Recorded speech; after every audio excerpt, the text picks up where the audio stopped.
Hey, welcome back, everyone, to the Stadium Journey podcast. Thanks for listening. Don't forget about our website, stadiumjourney.com. We are the world leader in sports travel information with reviews of over 2,500 stadiums from all around the world. We've almost got college football on the site now, and we will be all in. We are more than just an awesome website. Connect with us on our social media channels. You can find us at Stadium Journey.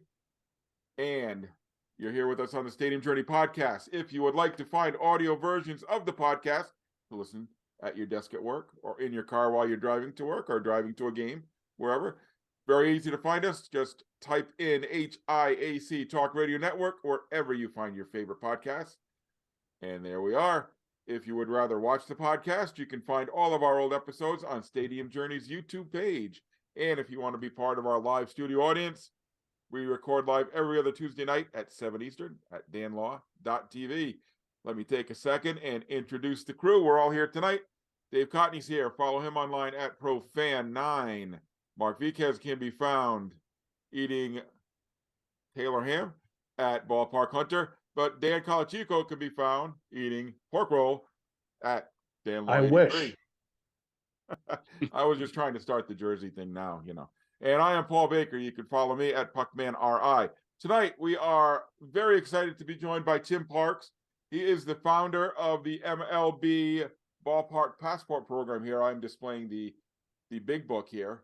Tim, thanks for joining us. Great to be here. All right. So why don't you tell our listeners, I mean, I've been part of your Ballpark Passport crew for several years, and I've been buying your products for years. It's a fantastic product. Why don't you tell our listeners a little bit about it? Well, it's just basically just it's like a passport, how you travel to a different country. So when you travel to a ballpark, there's a stamp that has the ballpark name, city, state, and zip code. And there's designated areas within the stadium, the ballpark, where you go to stamp your passport book. And then a part of that book is, you know, the stats and journals and the memories and things like that you have for every ballpark you visit. Looks familiar. Yeah, just like that. So, how did you get an idea to come up with this product? Well, yeah, in the front of the book, I write a story. You know, I've been visiting ballparks for years, just like you all have. And I decided one year to drive to the Arctic Circle from my home here in Ohio. And when you drive to the Arctic Circle, you go in and out of customs several times, you know, when you went driving. And so I'm a big, you know, big Reds fan. Grew up with the Big Red Machine. I was 13 years old when they won the 75 World Series against the Red Sox. All right, we're not going to talk about that. Good year. And so I was 9 for that World Series. So you were 9. Okay. Yeah. Well, my dad made me go to bed like in Game 7. So I've always harbored those feelings towards him. Well, next year they swept the Yankees. That was a better year. Yes, pretty quick. So I got to stay up for that. But for years, I've been business partners with Bob Castellini, who owns the Reds, and we own a trucking company together for 27 years. And so I was by myself, single parent. My daughter and my niece were in the back of my excursion. And so, you know, I didn't have any of the Bluetooth and all these things. They had their iPods on, I believe. And so I just started thinking about back when I was a kid growing up and the Big Red Machine. And we were in the playoff contention at that time. It was in August of 2010. And so with Bob owning the team and everything, I was more involved. And I just started thinking about, you know, the Reds and the 70s and going to Riverfront Stadium. And I said, you know, I don't have anything to, you know, left to pick a stub, you know, who I went with, my dad, parents, had nothing left, just faded memories. And I just, you know, I was crossing the border and somehow it just clicked that, well, I want for something there that can notate, you know, that you were there at the ballpark. And so I got back to the hotel at night and I started, you know, Googling and trying to find if there's anything out there. and I couldn't find anything. And so after I got back from the trip, I hired a graphic arts guy, and I designed a passport book, had the stamp made, the prototype and everything. And then I called up Phil Castellini, who's the COO of the Reds, Bob's son. And, I've got Phil's cell number, so it was an easy phone call. And I said, hey, Phil, I got this idea I want to show you and see what you think. And he said, yeah, come on down, Tim. So I went on down to Great American Ballpark and met with Phil, and he loved the idea. And I think the difference there was that I didn't, just have a piece of paper and said, here's my idea. I had the actual book made, the stamp made, the ink pad, the whole thing.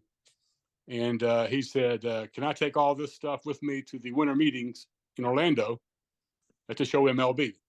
And I said, sure, take it. And he goes, I'll get back to you in a couple of weeks.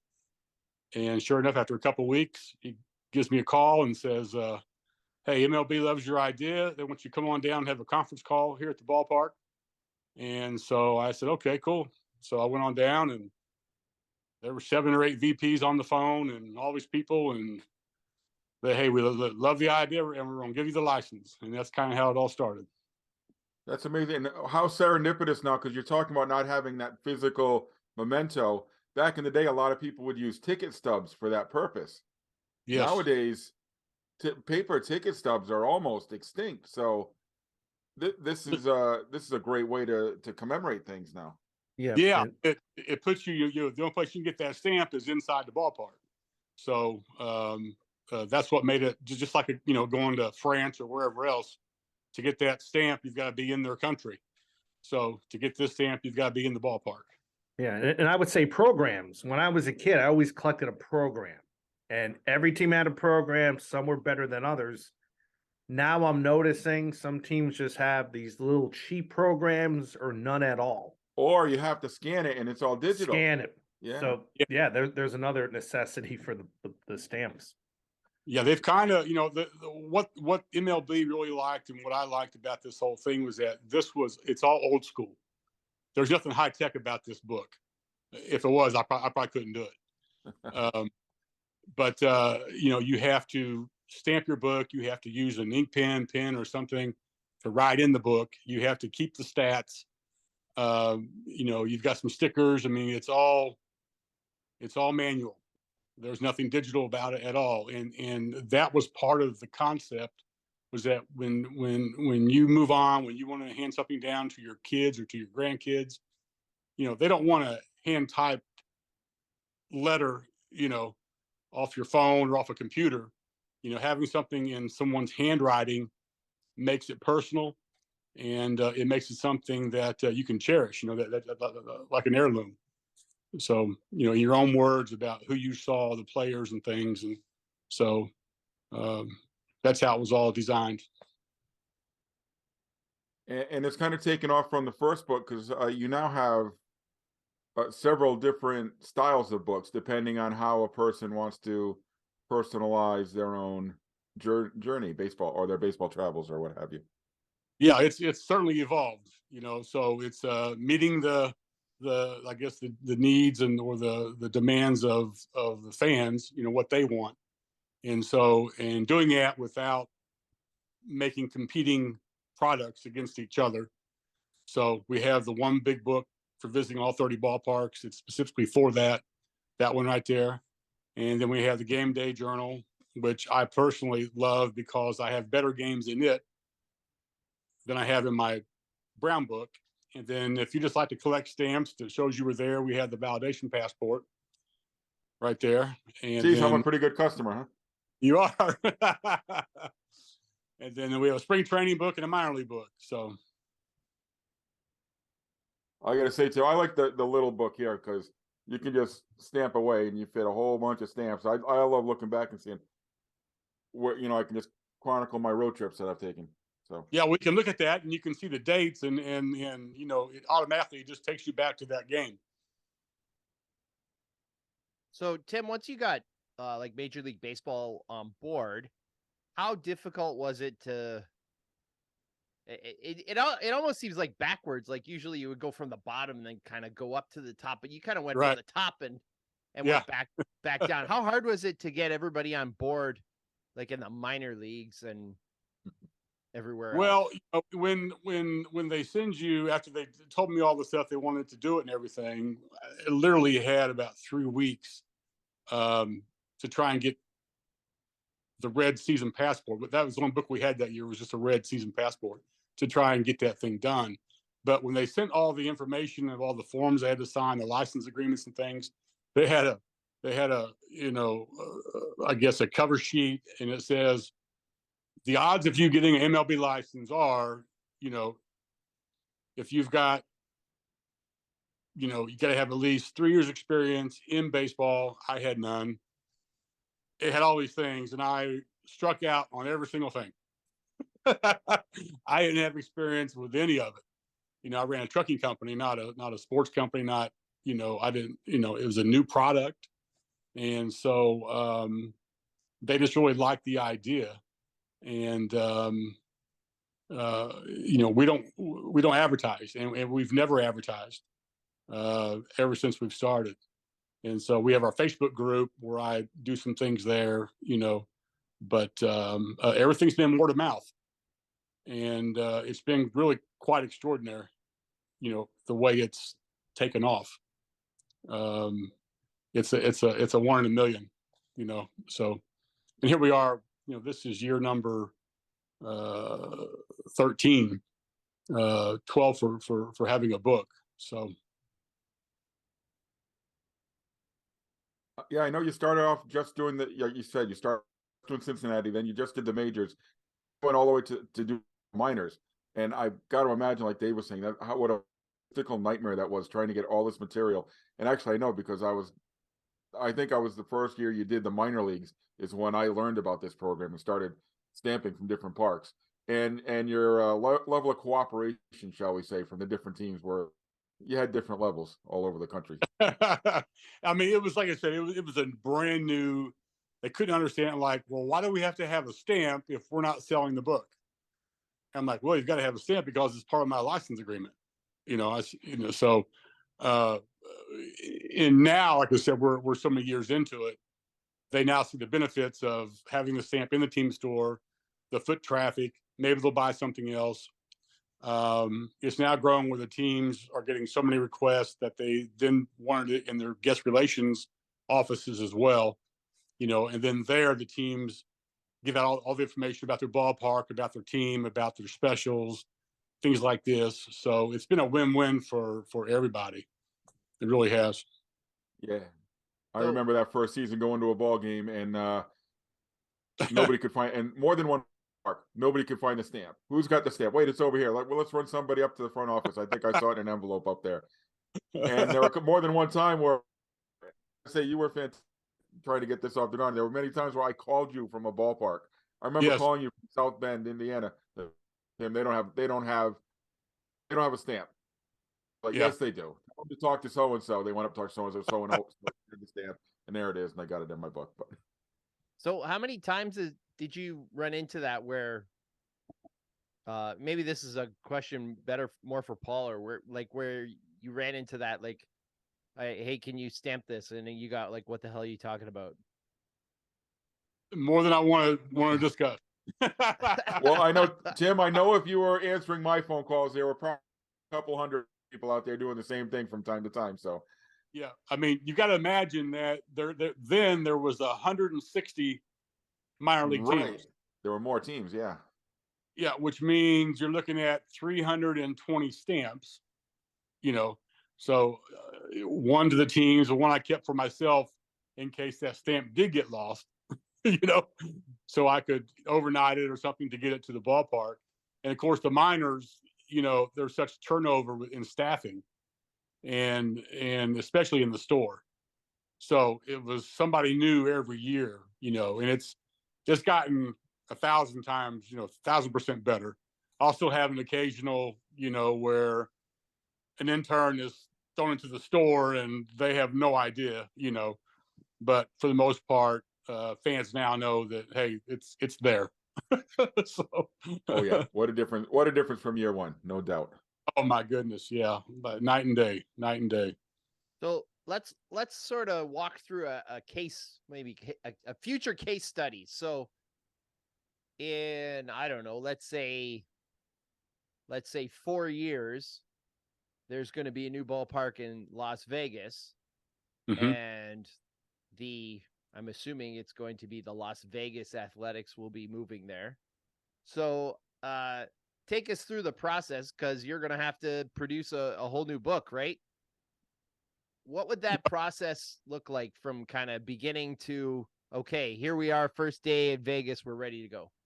Yeah, so it's actually coming into play right now. So I printed up 10,000 books my last print run, and of course the book is a binder, as Paul knows, for that specific reason. So when a new stadium comes online, you buy, for people who already have the book, you buy an insert of that new ballpark and slide it to the back of your book. So you may have Paul probably has at least 32 ballparks in your book. I'm looking now to see what new pages I have. I know I stamped. All right, yeah, I've got the new Atlanta. I don't know if people can even see what I'm showing, because usually the way Dan has it set up is that whoever's talking gets the screen. But anyway, and I have the new Texas ballpark in my book. Yeah. So I think those are the only new ones since I got the book. Right. So you've got 32 in there. So you'll add a third. But as far as the new books, I have to try and balance what I produce with the season. So right now, I'm trying to figure out how our sales going to be in through 2024.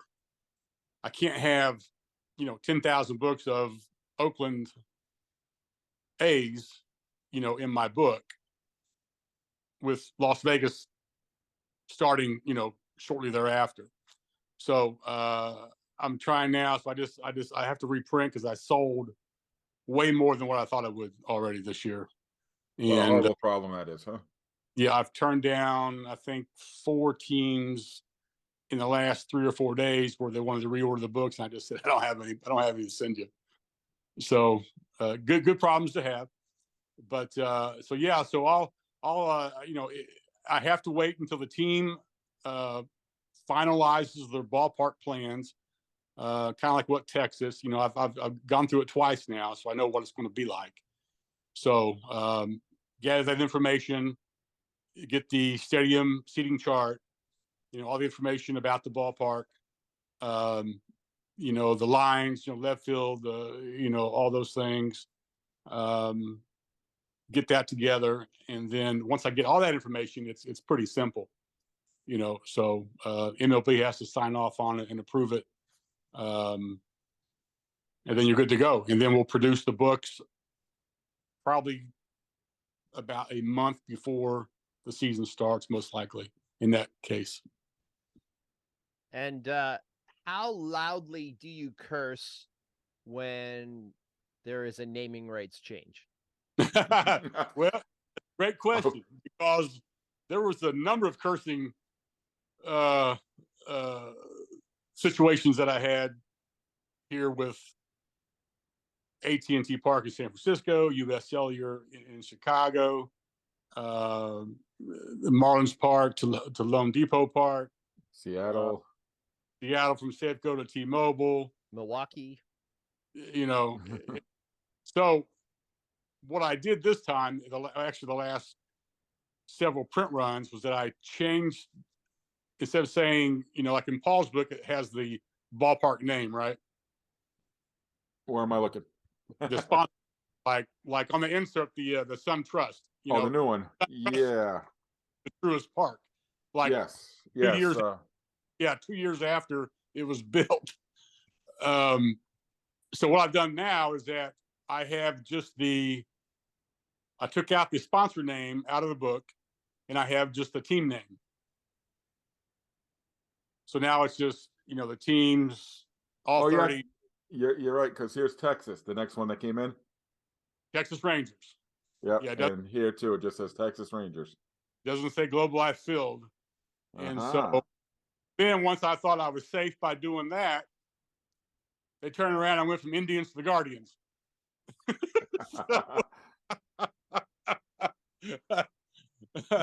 Regardless of that, you still need to get a new physical state location that has the new ballpark name on it, correct?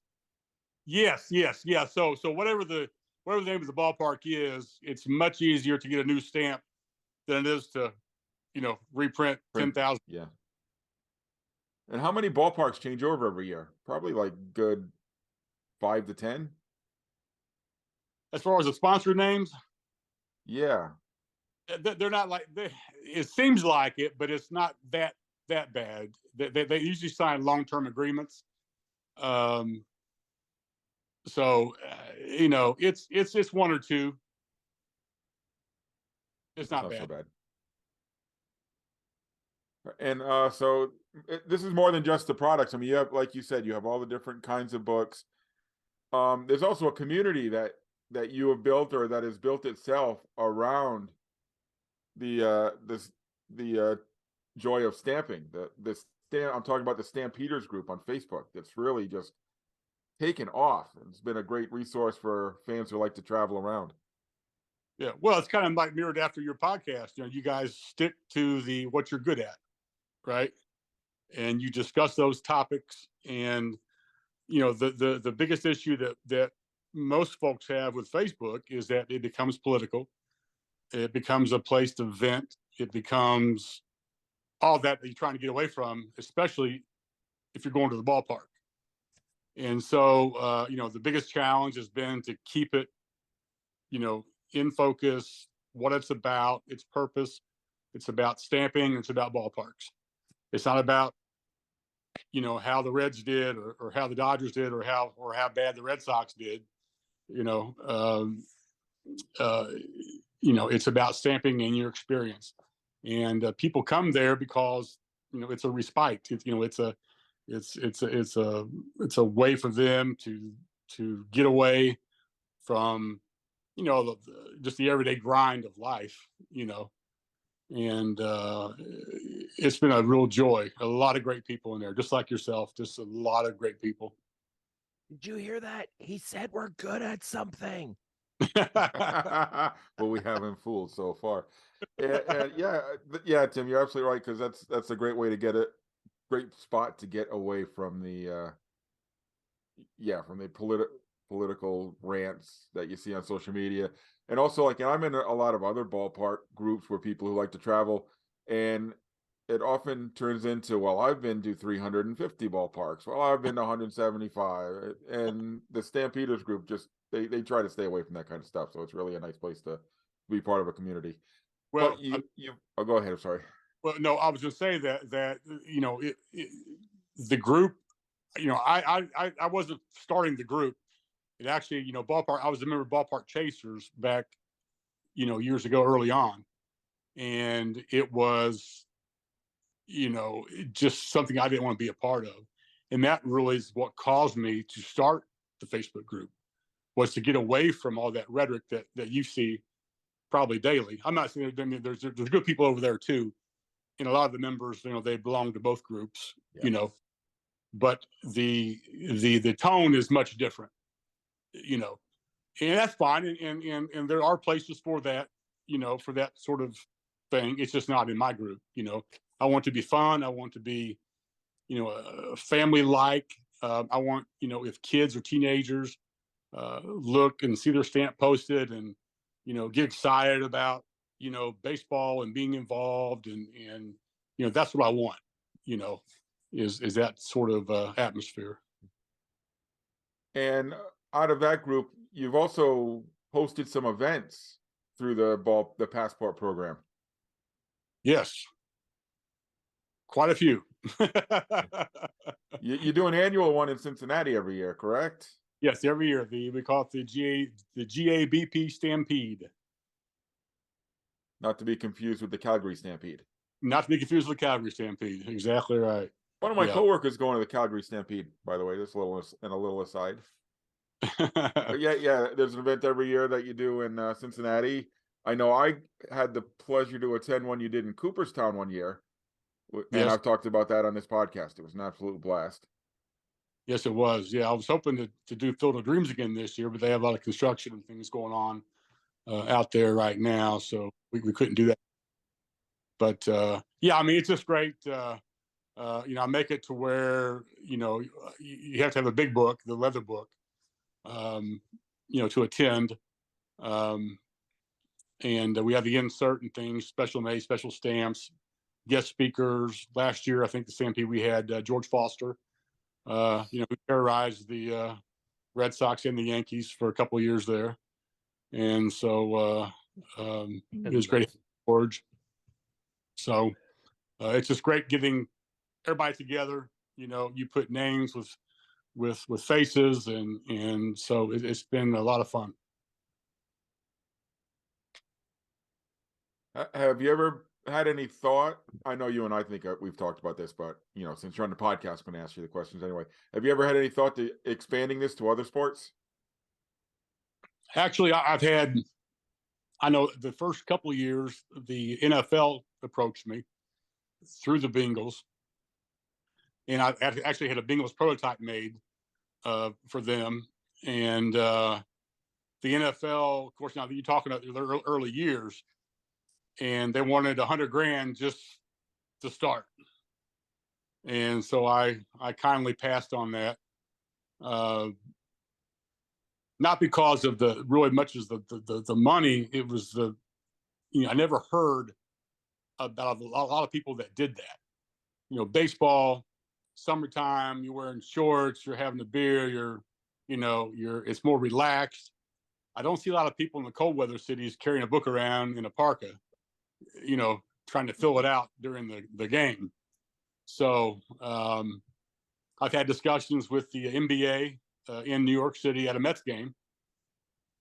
The problem we ran into there was that the 32 arenas most of them are owned independently, and they're not a part of the NBA licensing agreement. So I would have had to have gotten permission from each individual arena, and I would have had to have possibly paid royalties to each one of those arenas on top of that. And so financially, it just didn't make any sense. We've talked to NASCAR, and we've talked to the hockey people. So hockey people. The hockey folks. I can see this being huge in NASCAR. Holy cow. Yeah. Well, I mean, I could add something about baseball. The one thing that I love about this sport is that when you go to a game, there are people keeping score and focusing and eating peanuts. But there's a lot of people just socializing. I think if you go to a football game, you're in your seat hoping your team scores a touchdown or stops a drive. So I think the whole aspect of keeping this book of stamps really, coincides with baseball quite well. They just blend together. Yeah, that's the beauty of it. Yeah, that's the creme of the creme is the baseball. That's the main sport for this type of product. Not to say, I'd like to do. I'll tell you here on your show. I'm in the final stages of a new book, a new product that I'm creating, which is called the Baseball Attractions Passport. So it's a lot of the side places that you would go to when you're visiting a ballpark. So I know, like in Kansas City, we have the Negro League Museum. The Negro League Hall of Fame is in my book, but there's the Jackie Robinson Museum, there's the Ty Cobb Museum, Roberto Clemente Museum. There's about 30 of them different ballpark attractions I've identified that would be a separate book without licensing fees that fans can buy to go with their ballpark passport book. So that's pretty cool. Yeah, the Canadian Baseball Hall of Fame. There's just a bunch of them. So pretty excited about. Cool. Geez, that means I have to circle back and go to all these places I've already been, Tim. Tim, I got a comment. I gotta say, Paul, you just hit the nail right on the head. Like, as someone who is done 27, I'm like, well, yeah, this sounds great, but dang, I'm gonna have to go do it all over again if I start. You know what, Dave? It's funny because in a couple of weeks, Pam and I are going to be heading up to Toronto. We haven't been to a Blue Jays game in 15 years. So the first thing I did is dig out my big book. Like, yes, I can get another stamp in the big book. So It's amazing. I mean, the thing that really, because when I wasn't sure if I was going to sell book one, I had no idea what was going to happen because it had never been done before. And so I'm like, to MLB, I'm like, do you know how many people do this? They said, well, Tim, we don't know for sure, but we know a bunch. That was their answer to me, was a bunch. They didn't know the numbers. And so the first, when I released the leather book in 2012 at the All-Star Fan Fest in Kansas City, we brought, I think, 125 books. And, I was kind of chuckling. I'm like, well, what if we don't sell anything? We sold out, I think, in the first 2 days. And then we were taking orders for the next 3 days. And we told them, said, look, we're not going to have any more books produced for about 4 more months. And they said, that's fine. Just mail it to me when you get there, when you get it. So I knew right then that it could be something special, that is something that fans wanted.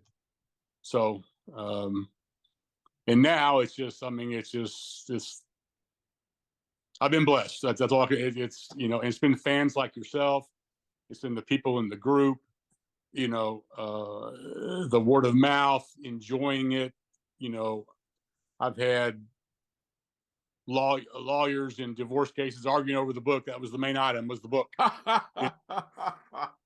I've heard so many different stories about different things that one guy told me here about 2 months ago that it saved his marriage.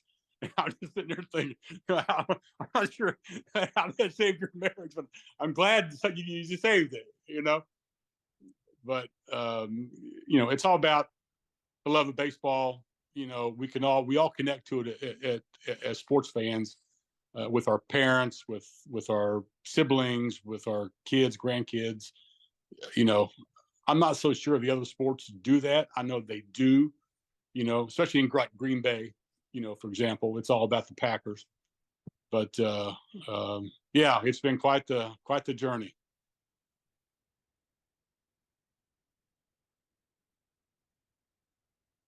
Oh, I guess we've run out of questions for a second. I did get a comment, Tim, and this is kind of a humorous one from one of the Gregory, who's in our studio audience right now.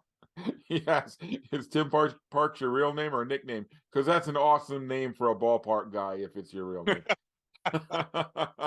That's my real name. So that's how we came up with the name Chasin Parks, for the bobbleheads. Oh, that's right. You've had bobbleheads made of yourself that are available for sale. There's a whole line of products on the on your website. If my last name wasn't Parks, there wouldn't be any bobblehead of me, But yeah, my last name was Parks. How fitting. I guess it was meant to be.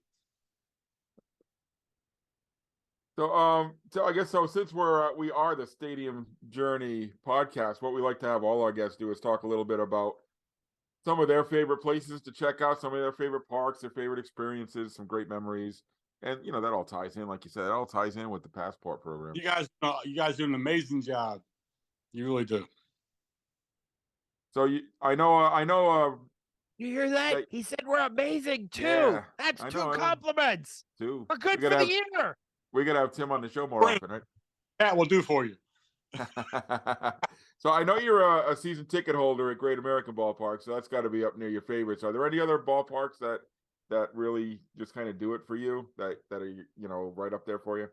Well, I tell you, I as you guys do, you hear a lot of things about a lot of different ballparks. I approach it totally different. I enjoy every single ballpark. Each one is unique. Each one is quirky. Each one has its good points and bad points. If you focus on the bad points, that's what you'll get out of it. I went to Fenway Park, was the second ballpark I ever went to outside of Riverfront Stadium. I went to college up in the Boston area, And I got to see Carl Yastrzemski play, Jim Rice, Fred Lynn, Ricky Henderson in I think it was his third season, seen the A's play. And being from a National League town, I never got to see the American League, And so Fenway was just awesome. It was, I'd watched the 75 World Series, to be there. I just loved it. If you're not caught up in the nostalgia of, say, Fenway or Wrigley, if I had to pick a ballpark, it would probably have to be San Francisco. Was probably my favorite. A lot of people will say PNC, Park in Pittsburgh. You hear that a lot, but the thing about PNC Park is that people like the view, and to me, the view is part of the entire experience, but it's not the ballpark. And so San Francisco, the ballpark itself, it just has so much. I mean, the food is off the chart. You've got so much going on. You've got the slide, the big glove out there, the Coca-Cola, the slide, that so much going on. And but San Francisco was just awesome. Have you been to all 30 Major League Parks, Tim? I've been to all 30, and I've watched the Reds play in all 30. I watched the Reds play actually more than 30, but yeah. I watched. I have to get back. I have to get to Texas to the new ballpark to watch the Reds. They didn't play them this year, but Seattle in 19 was my 30th current ballpark watching the Reds play. Wow, that's fantastic. That's like next. That's like what do they call it in video games, Dan? Side quest. Well, I mean, I've seen my team, the Mets, play in Philadelphia one too many times. Just don't wear a Mets hat. But no, I lived in Cincinnati for a little while, and I'm only 100 miles away up in Indianapolis. Okay. So a lot of times I'll check out the Mets, and you can wear your Mets hat. Nobody bothers you, So the Cincinnati people are quite friendly compared to those Philadelphia fans. Yeah. I think he's just trolling right now. Yeah. Nobody cares about the Mets. Well, MLB's timing of the new schedule couldn't have been any better for me, because they just made the whole chasing ballparks thing so much easier. It took me, I believe, 7 years to watch the Reds play in all the ballparks, and I think now I can probably do it in 2. So a lot of people, they would just go visit the ballpark with no skin in the game, no favorite team, just because they were visiting the ballpark. Now a lot of fans can go see their favorite team play, which it brings it to a different level, I think. So even the Mets, I'm not sure who'd want to see them play at every ballpark. So all right, so Tim, so you're going to give us some inside information now on your home ballpark, the Great American Ballpark. So if we're coming in to Cincinnati, what are the things that we must see at the ballpark or must do in the city? Well, you must see me, and I'll get you tickets. And should have told me that last year. Oh man, you know what happened to me, Tim? I've been to a Reds game once, and what happened is we got our tickets before the game. They sat us right in the middle of seats that they had already sold to another group. So we got there early, did a couple laps around the park, went up, sat in our seats, and then all of a sudden the area around us is filling up and filling up. And finally somebody came and says, "You're in our ticket. You're in our seats." We're like, "No, we're not. These are our seats." See, and we're looking. I'm sure it wasn't packed. We told the usher, "Hey, look, they double sold these seats." And he says, "Just go sit over there." All right. So anyway, after we get tickets from you, Tim, what are we doing? Well, I would say, I'm not sure. I think, Cincinnati has so many things to do. Of course, I'm about 35 miles north of Cincinnati, so if I go there, it's for a reason. So I'm going to the ballpark. I like the casinos. So we have the Hard Rock Casino not far from the ballpark. I would tie. I would tie it in my trip. I would tie in with a Bengals game, so you can get that on certain weekends and things throughout. In the September, never October for us, but hopefully this year maybe October. But I would try to do it that way. I remember the last home game at Riverfront Stadium. I believe it was in 2002. And yes, 2002. So I watched the Ohio State Buckeyes play University of Cincinnati in Paul Brown Stadium. And that's when UC had 4 straight plays into the end zone to beat the Buckeyes, and they didn't do it. So when that game was over, we then walked across the street to Riverfront Stadium for the second to last ball game there, just within an hour of each other. So, we have the zoo, we have the aquarium, we have just, a lot of nice bars, The restaurants. Cincinnati Museum is the old train station is beautiful.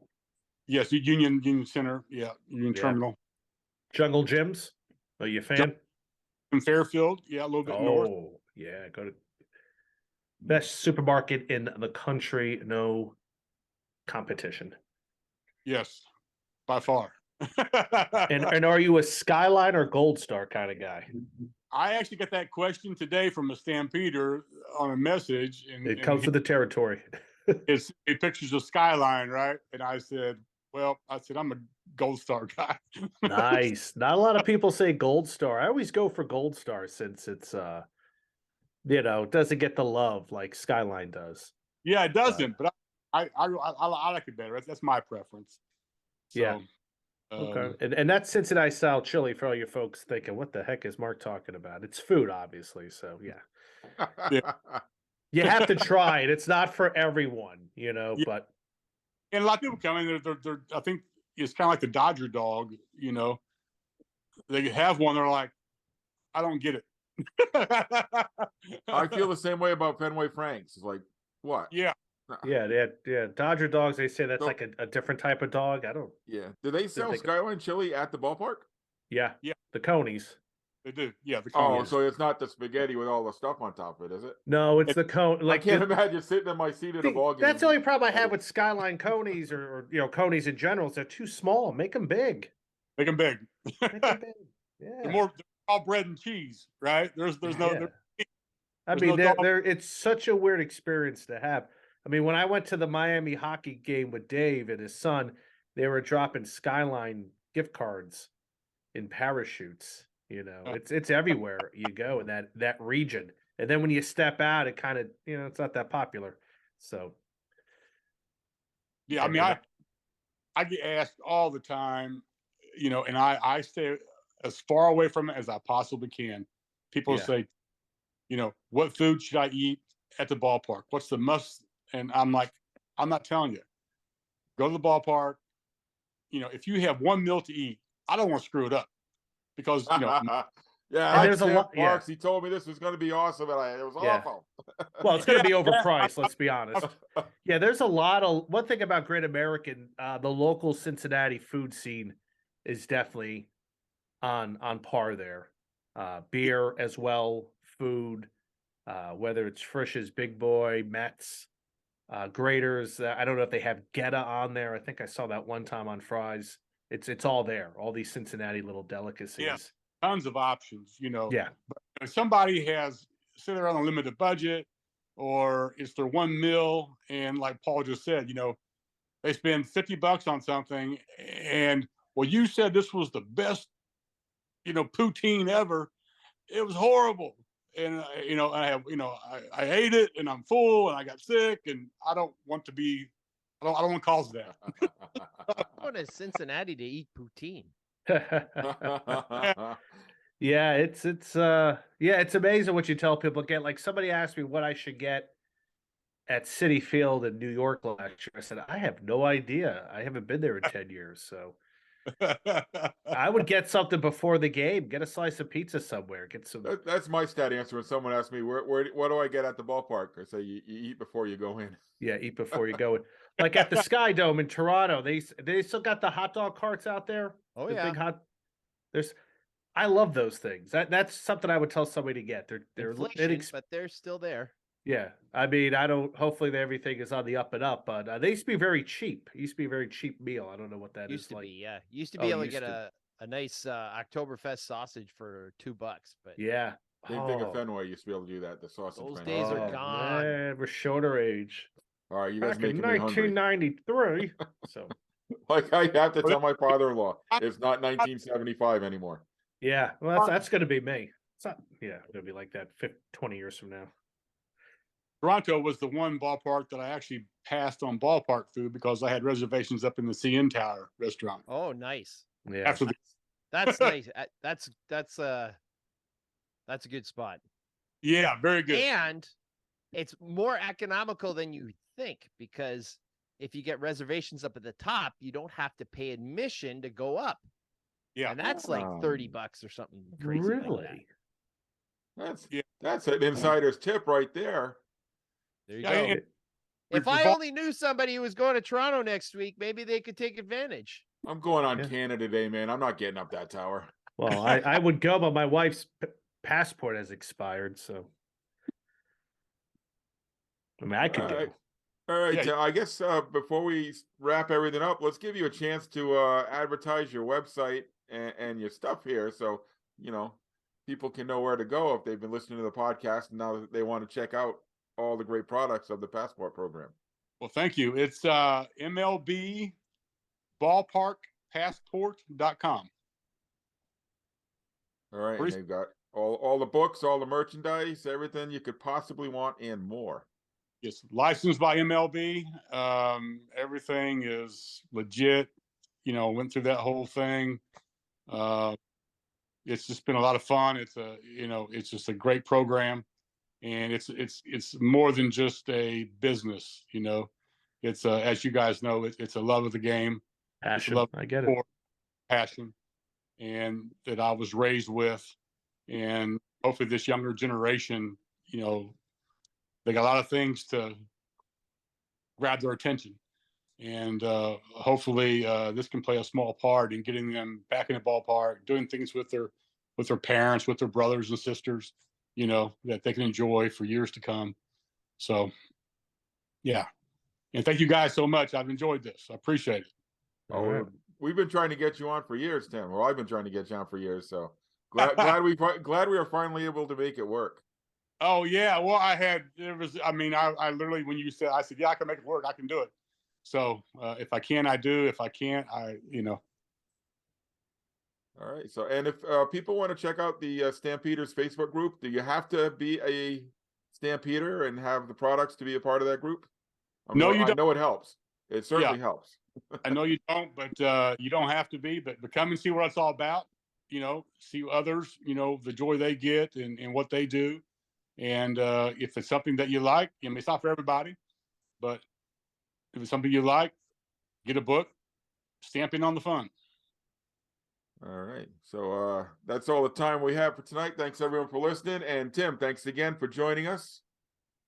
Let's wrap everything up. Dan, where can our listeners follow you online? And you got anything planned between now and when we get together again in a couple of weeks? No, I'm working a lot. I'm working a lot. Good for you. 83. All right. It's And good for me. Mark, God Mark, damn where it. can our listeners follow you? You got anything planned for the next fortnight? I love Yeah, using the word fortnight. Ballpark Hunter on YouTube and Twitter and Instagram. I am going to check out the Savannah Bananas on the 29th when they are here at Victory Field in Indianapolis. Should be very exciting. They have sold out everywhere they've gone so far, nearly sold out. So looking forward to it. They've been good for us since the beginning, and that continues. So yeah, bananas, and then I'm heading out to the homeland of New Jersey in July. So maybe we'll let you know in a few weeks, few more episodes how those trips were. All right. And Dave, where can our listeners find you online? And you got any plans for the next couple of weeks? Well, you could follow my travels on Twitter and Instagram at ProFan9. And I was so moved by today's podcast. I have just decided that I'm going to go to Cincinnati next week and see the Reds. So yeah, the 30th and the 1st, it's Taylor Swift weekend in Cincinnati. So Oh, we Lord. are absolutely lunatics, and we're gonna go. My wife and daughter are going to see Taylor Swift, and my son and I are going to see the Reds. So we're gonna Good choice. take in 2 games. Even though it's still going to be complete lunacy down there, like just people on top of Where's people Taylor on playing top. at the football stadium? Yeah. So the Reds actually moved it was kind of perfect before the concerts would start. It starts at like 6 or something. The Reds were going to go at 7. You know, the Reds are done at like 9:30, 10. The concert will be done at 11. We can walk back to my prepaid parking spot. Thankfully, because I heard their parking spots are going for like $200 elsewhere. But no, the Reds moved the game up to 5:00. So yeah, we got to figure out something to do with about 3.5 hours. Go have some of After that the chili, game. right? Newport Aquarium is fun, right across the river. You can take At them 8:00? Oh, at 8:00 when you're done. Fish will be sleeping. I don't know. Well, maybe we'll hit like Taste of Belgium or something like that. So Yeah, well, and then Taste of when we Belgium. come back, going to see the second game of the year for the Grey Cup champion Toronto Argonauts. Woohoo! Is that giveaway as impressive as it looked when you put the pictures up? That's pretty Sorry? cool giveaway. That's a pretty cool giveaway. Yeah, it is. Championship. Well, you know, it could go with my Cincinnati Reds World Series ring from 1976, There you go. which was a cool giveaway that I got in the museum one time. So I don't know, doesn't lights a little bit too much. So yeah. Anyway, you can follow all that stuff in my championship rings at Twitter and Instagram on at ProFan9. But only one of us actually has a real championship ring. Well, we think anyway. No, it's real. Oh, let's see. For me, we're not able to do a big baseball summer, but we do have a mini one planned before we get together again. So we're headed, wife and I, we're going after running multiple different scenarios through the old computer. We settled on a trip that's going to take us through Buffalo and then to Toronto, where we're going to visit the Hockey Hall of Fame. I've never been to, so I'm very excited about that. Really? And it's on my Okay. birthday, so bonus. After the Hockey Hall of Fame, we're going to hit the Blue Jays. We've been to Rogers Center in 15 years, so that's another exciting thing. They're playing the Red Sox, so double bonus. And then the schedule actually works out where after the Red Sox game, we can go check out Toronto FC. So it'll be a triple header day on my birthday, on Canada Day. So that'll be a great one. And then from Toronto, we're going to go see the Ottawa Titans. And then we're going to go see the Trois-Rivières Eagles. Nice. And then head home. So a little quick hitter trip for my birthday. And then you can follow my travels on Twitter and Instagram at PuckmanRI. And remember, folks, you can find all of our stadium review items and other feature stories on our website, stadiumjourney.com. Connect with us on our social media channels at Stadium Journey. You can find audio versions of the Stadium Journey podcast by searching HIAC Talk Radio Network, wherever you look for your favorite podcasts. And you can find video simulcasts on our YouTube page. Join us for live streams every other Tuesday night at 7 Eastern at danlaw.tv. And we'll be back. Maybe we'll be back in 2 weeks. Well, some of us will. It'll be July 4th, so it's up in the air right now. That's a holiday here, right? Yes, it's something going on July 4th. So I'm sure one of our shows in July, we've got rescheduled. We'll probably put the stadium back in Stadium Journey at that time. We haven't recapped our trips in a while. So as always, guys, thanks everyone for your support. Thanks to Tim Parks for joining us. For Dan, Mark, and Dave, this is Paul wishing you all safe stadium journeys and close games. And we hope to see you all on the road again real soon. Be safe out there.